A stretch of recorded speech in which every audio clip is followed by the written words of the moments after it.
ನಿಗಮ ಮಂಡಳಿಯ ಕಗ್ಗಟ್ಟನ್ನ ಬಿಡಿಸಲಿಕ್ಕೆ ಕಾಂಗ್ರೆಸ್ನ ನಾಯಕರು ದೆಹಲಿಯಲ್ಲಿ ಕಸರತ್ತನ್ನ ಮಾಡ್ತಾ ಇದ್ದಾರೆ.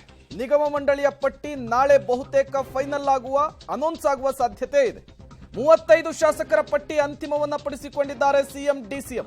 31 ಶಾಸಕರು, 4 ಮೇಲ್ಮನೆಯ ಸದಸ್ಯರಿಗೆ ನಿಗಮ ಮಂಡಳಿಯಲ್ಲಿ ಅಧ್ಯಕ್ಷಗಿರಿ. 2 ದಿನಗಳಲ್ಲಿ ಪಟ್ಟಿ ಬಿಡುಗಡೆ ಆಗುವಂತಹ ಸಾಧ್ಯತೆ ಇದೆ ಅನ್ನುವಂತಹ ಮಾಹಿತಿ ಲಭ್ಯವಾಗ್ತಾ ಇದೆ.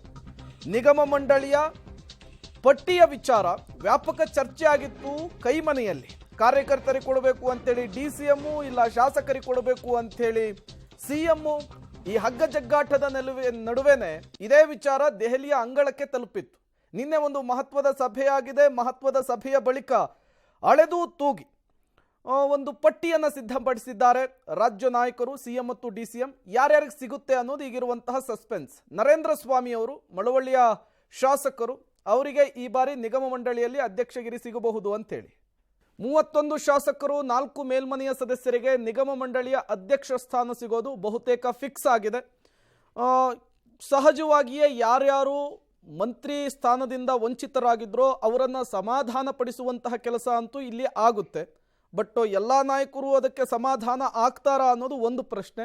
ಎಟ್ ದ ಸೇಮ್ ಟೈಮ್ ಕಾರ್ಯಕರ್ತರಿಗೆ ಅವಕಾಶ ಕೊಡಬೇಕು ಅಂಥೇಳಿ ಡಿ.ಕೆ. ಶಿವಕುಮಾರ್ ಅವರು ಆಗ್ರಹಿಸ್ತಾ ಇದ್ರು. ಅವರ ಮಾತಿಗೆ ಎಷ್ಟು ಮಣೆಯನ್ನು ಹಾಕಲಾಗಿದೆ ಅನ್ನೋದು ಕೂಡ ಪಟ್ಟಿ ರಿಲೀಸ್ ಆದ ಬಳಿಕ ಗೊತ್ತಾಗಲಿಕ್ಕಿದೆ.